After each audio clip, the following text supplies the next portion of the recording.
Hello दोस्तों, कैसा हो अगर मैं आपसे ये कहूं कि आप में से 99% बच्चे जिस तरीके से पढ़ाई करते हैं वो पढ़ाई करने का तरीका पूरी तरह से गलत है। कैसा हो अगर मैं आपसे कहूं कि एक ऐसा तरीका है, एक ऐसी छोटी सी चीज है, अगर जो आप फॉलो कर लो तो आप कम समय में भी बहुत ज्यादा पढ़ सकोगे। आपने देखे होंगे कई ऐसे बच्चे होते हैं जो 8-8 घंटे पढ़ते हैं, लेकिन उसके बावजूद भी उनके रिजल्ट नहीं आते हैं वो, और एज कंपेयर टू अदर बच्चे जो बच्चे सिर्फ 4 घंटे ही पढ़ते हैं लेकिन वो 8 घंटे बड़े बच्चों को भी पीछे छोड़ देते हैं। क्या डिफरेंस है? बहुत छोटा डिफरेंस है, आपको अभी मैं समझाता हूं। देखिए, बहुत छोटी सी बात है। आप किसी भी एग्जाम की तैयारी करते हो, आप पढ़ाई के अलावा भी कई चीजें, आपके फैक्टर्स जो हैं आपकी सक्सेस को डिटरमाइन करते हैं। एक छोटा सा एग्जांपल लीजिए, आप सब्जी बनाते हो घर पर। सब्जी में आप क्या क्या डालते हो? सिर्फ रॉ वेजिटेबल डालते हो क्या काट के? नहीं, नमक भी डालते हो, मिर्च भी डालते हो, मसाले भी डालते हो, तो छोटी छोटी चीजें डालते हो, जब जाके आपकी सब्जी स्वादिष्ट बनती है। तो उसी तरह से जो आपकी रॉ वेजिटेबल पढ़ाई है और छोटी छोटी चीजें वो मसाले हैं, वो ऐसी चीजें हैं जो आपको अपने प्रिपरेशन के दौरान याद रखनी पड़ेगी। एक छोटी सी कहानी सुनिए। मान लीजिए मैं राम हूं और आप श्याम हैं, हम दोनों पढ़ाई कर रहे हैं, हम दोनों IIT की तैयारी कर रहे हैं।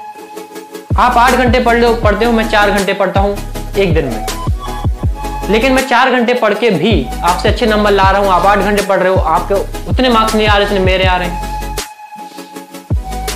आप ये सोच रहे हो कि यार इस बंदे से मैं पूछता हूं कि भाई तू कितने घंटे पढ़ते हो, वो बोलता है 4 घंटे, मुझे तो विश्वास नहीं होता, मैं तो 8 घंटे पढ़ता हूं, फिर भी इसके मार्क्स ज्यादा क्यों आते हैं? या तो दो चीजें हैं यहाँ पे, या तो hard work is the key of success, ये गलत है, और या तो आप गलत हो, या तो ये बंदा झूठ बोल रहा है। भाई आप तो यही सोचोगे, लेकिन नहीं, वो बंदा सच बोल रहा है और hard work is the key of success, दोनों सही हैं। गलत आप हो, गलत आपके पढ़ने के तरीके में है। आप 8 घंटे पढ़ते हो, जरा एक बार 8 घंटे बैठ के एक बार सोचिएगा कि 8 घंटे में से मैं कितने घंटे एक्चुअली पढ़ रहा हूं। मैं 8 घंटे बैठ तो गया, किताब मेरे सामने, इसका मतलब ये नहीं कि मैं पढ़ रहा हूं। 8 घंटे से मैं एक्चुअली पढ़ने का मतलब वो होता है जब आप सच में आपका दिमाग आपके किताब के ऊपर, आपकी थिंकिंग आपके किताब के ऊपर, की पूरी कंसंट्रेशन आपकी किताब के ऊपर हो, कॉपी के ऊपर हो, उसको कहते हैं पढ़ना। ना कि कुर्सी और मेज पे बैठ गए और कुछ भी लिख रहे हैं, उसे पढ़ना नहीं कहेंगे। इफिशिएंसी एक ऐसा शब्द है जो आपकी इस पूरी वीडियो का समरी है। इफिशिएंसी का सिंपल सा मतलब है, ये मान लीजिए बाउंड्री है, यहां से मुझे कुछ इनपुट दिया, मुझे कुछ आउटपुट मिला, तो जो रेशियो होगा, जो परसेंटेज होगी आउटपुट अपॉन इनपुट की, वही मेरी इफिशिएंसी है। तो आप कितना इनपुट कर रहे हो पढ़ाई में, कितना आउटपुट आ रहा है, यही आपकी इफिशिएंसी है। तो जो मैं हूं, मैं 4 घंटे पढ़ता हूं, लेकिन उसमें से मैं 3.5 घंटे बिल्कुल कंसंट्रेशन के साथ पढ़ता हूं, और मेरी इफिशिएंसी अगर आप देखो 3.5/4 87% से ऊपर। और आप अगर 8 घंटे पढ़ रहे हो, उसमें से 4 घंटे से पढ़ रहे हो, तो आपकी इफिशिएंसी सिर्फ 50%। ये एफिशिएंसी का खेल है, जो कई बार ऐसा होता है कि हम कम पढ़ के भी ज्यादा सीख लेते हैं और लोग ज्यादा पढ़ के भी कम सीख पाते हैं। क्यों? क्योंकि इनकी एफिशिएंसी अच्छी नहीं होती पढ़ने की। कई बच्चे 2 घंटे काम 1 घंटे में निपटा देते हैं, कई बच्चे उसको 4-4 घंटे ले लेते हैं, तब भी वो कंप्लीट नहीं हो पाते। क्यों? एफिशिएंसी नहीं होती उनकी अच्छी। सीधी सी बात है भाई, अगर आप पढ़ रहे हो और आपका कंसंट्रेशन नहीं है, सीधी सी बात, नॉर्मली बच्चे क्या करते हैं कि कॉपी खोल के बैठ जाएंगे, 5 मिनट या 10 मिनट पढ़ेंगे, उसके बाद फिर कहीं और दिमाग चला जाएगा। कई लोग को ऑल इंडिया रैंक 1 का ख्वाब आने लगता है, कई लोग को IIT बॉम्बे का ख्वाब आने लगता है, और फिर अपनी कॉपी को स्केच बनाने लग जाते हैं, लिखने लग जाते हैं।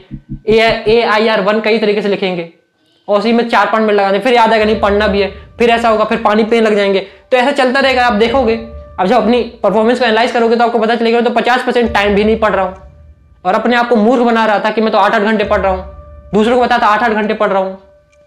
और वहीं राम क्या कर रहा है? 4 घंटे पढ़ता है, लेकिन 3.5 घंटे उसकी पढ़ना है तो पढ़ना है, बाकी थोड़ा बहुत चला जाता है, वो सबके साथ होता है, लेकिन 3.5 घंटे पढ़ना है तो पढ़ना है। फिर बीच में इधर उधर उसको मन नहीं डोलता है। बहुत सिंपल सा थॉट है, लेकिन इसके इंप्लाई करना, इसको अप्लाई करना भी बड़ा ही डिफिकल्ट है। आइए बात करते हैं कि आप या हम अपनी एफिशिएंसी को कैसे बढ़ा सकते हैं। बहुत सिंपल से 2 स्टेप बताऊंगा आपको। स्टेप नंबर 1, आप जब भी पढ़ाई करिए, पढ़ाई को इंटरवल्स में कीजिए। देखिए कि ह्यूमन ब्रेन इतना कैपेबल, इतना ज्यादा एफिशिएंट नहीं है कि आप 8 घंटे लगातार बैठे हो और पढ़ते जा रहे हो। ऐसा हो नहीं सकता, इतना तो एक रोबोट भी नहीं कर पाएगा। आप लिख के ले लीजिए, उसका भी दिमाग चकरा जाएगा।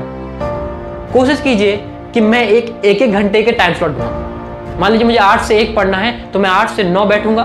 1 घंटे पढ़ना कोई बड़ी बात नहीं है। 1 घंटे में एडवांस के आप 6 क्वेश्चन भी सॉल्व नहीं कर सकते हो, 7 क्वेश्चन, तो कोई बड़ी बात नहीं है। 1 घंटे आपको पता है कि भाई मुझे 1 ही घंटे तो पढ़ना है अभी, तो 1 घंटे पढ़ना है, लेकिन कंसंट्रेशन का पढ़ना है। 1 घंटे मुझे 50 मिनट तो पढ़ना ही पढ़ना है, और फिर मैं 15 मिनट का ब्रेक लूंगा, फिर 1 घंटे पढ़ूंगा। इससे आप पे प्रेशर भी नहीं आएगा। आपको लगेगा ठीक है 1 ही घंटे तो पढ़ना है, फिर ब्रेक मिल जाएगा। इससे आपकी एफिशिएंसी भी बढ़ेगी, इससे आपका दिमाग भी नहीं थकेगा। तो कोशिश कीजिए कि आप टाइम स्लॉट बना के पढ़ें। 1 घंटे का टाइम स्लॉट बना ले। अब धीरे धीरे जब आपको लगने लग जाए कि ठीक है मेरे 1 घंटे में से मैं 50 मिनट पढ़ पा रहा हूं, तब आप क्या कीजिए, उस 1 घंटे को 1 घंटे 15 मिनट में कन्वर्ट कीजिए, और फिर 1 घंटा 15 मिनट की जगह का टाइम लगा के कोशिश कीजिए कि मैं 1 घंटे तो कम से कम पढूं। इससे क्या होगा, धीरे धीरे आप उस लेवल में पहुंचना स्टार्ट कर देंगे, आपकी एफिशिएंसी बढ़ना स्टार्ट हो जाएगी। एक बात मैं आपको बताता हूं, जो मैंने अभी एग्जांपल लिया था राम और श्याम का, इसमें एक बात और देखिएगा। राम 4 घंटे पढ़ता है, उसमें 3.5 घंटे एक्चुअली पढ़ता है। श्याम 8 घंटे में 4 घंटे पढ़ता है, लेकिन अभी भी श्याम ज्यादा पढ़ रहा है, तो श्याम के नंबर क्यों ज्यादा नहीं आते? एक और रीजन, कंसंट्रेशन। देखिए एफिशिएंसी तो आपकी कम है, जिसकी इंसान की एफिशिएंसी कम है उसकी कंसंट्रेशन अल्टीमेटली कम हो जाएगी। जब कंसंट्रेशन आपकी अच्छी नहीं तो आप एग्जाम में 3 घंटे दिमाग लगा कैसे बैठ पाओगे? एफिशिएंसी बेकार है, ये तो पहली बात है। आपकी कंसंट्रेशन भी अच्छी नहीं है, जबकि राम की कंसंट्रेशन एफिशिएंसी दोनों अच्छी है, तो ऑब्वियस बात है वो आपसे अच्छा परफॉर्म करेगा ही करेगा। पॉइंट नंबर 2, अपने पीक आवर्स में पढ़िए। देखिए प्रॉब्लम क्या होती है हमारे साथ, जब हम किसी का इंटरव्यू देखते हैं या किसी टॉपर से मिलते हैं, तो वो बंदा बताता है कि मैं तो सुबह उठ के पढ़ता था, 4 बजे से 6 बजे तक पढ़ता था, मस्त एकदम मजा आता पढ़ने में और मेरी एफिशिएंसी बहुत अच्छी हो जाती थी। आपने भी सोचा कि चलो सुबह से उठेंगे, आप सुबह उठे, पहली बात तो उठ नहीं पाए, उठ भी गए तो नींद आ रही है, किताब लेके बैठे हैं, कभी झपकी मार रहे हैं, कभी थोड़ा पढ़ रहे हैं, कभी सो रहे हैं, कोई एफिशिएंसी नहीं, बर्बाद। इसलिए मैं कह रहा हूं कि हर इंसान का एक पीक आवर होता है। कोई सुबह पढ़ना पसंद करता है, कोई रात को पढ़ना पसंद करता है, इसमें कोई गलत नहीं है। कोशिश कीजिए कि अपने पीक आवर पढ़ें, क्योंकि पीक आवर में ही आपकी एफिशिएंसी मैक्सिमम रहती है। ये नहीं कि किसी ने कह दिया कि मैं रात को नहीं पढ़ूंगा, रात को तो उल्लू पढ़ते हैं, तो इसका मतलब ये नहीं कि मैं रात को नहीं पढ़ूंगा। भाई एफिशिएंसी मेरी अच्छी आती है, मैं पढ़ूंगा, बिल्कुल पढ़ूंगा। किसी को सुबह मजा आता है तो सुबह पढ़े, उसमें कोई टेंशन की बात नहीं है। लेकिन बात वही है कि पढ़े तब जब आपकी एफिशिएंसी अच्छी रहे, पढ़े वहां जहां पढ़ सके, जहां आपके पीक आवर्स हो। एक और एग्जांपल लीजिए कि मान लीजिए मैं थक गया हूं, कुछ भी नहीं पढ़ा जा रहा है, लेकिन कहा है टीचर ने कि करना है, तो इसका मतलब ये नहीं कि आते ही पढ़ने बैठ गए। अब पढ़ेंगे तो आपको वही काम करने में 3 से 4 घंटे लग जाएंगे, जो कि नॉर्मली 1 या 2 घंटे में हो जाना चाहिए। क्यों? आप एफिशिएंट ही नहीं रह पाएंगे वहां पर, दिमाग जो है थका हुआ है। तो क्या कीजिए, उससे अच्छा है कि 1 घंटे का रेस्ट लीजिए, उठेंगे तो फ्रेश फील करेंगे, और फिर आपकी देखिएगा एफिशिएंसी अल्टीमेटली पहले से दुगनी हो जाएगी, और वही काम आप तय वक्त से भी कम समय में कर पाएंगे। तो बहुत छोटी सी चीज है, कोई बड़ी बात नहीं है, तो इसको इंप्लीमेंट करना सीखिए।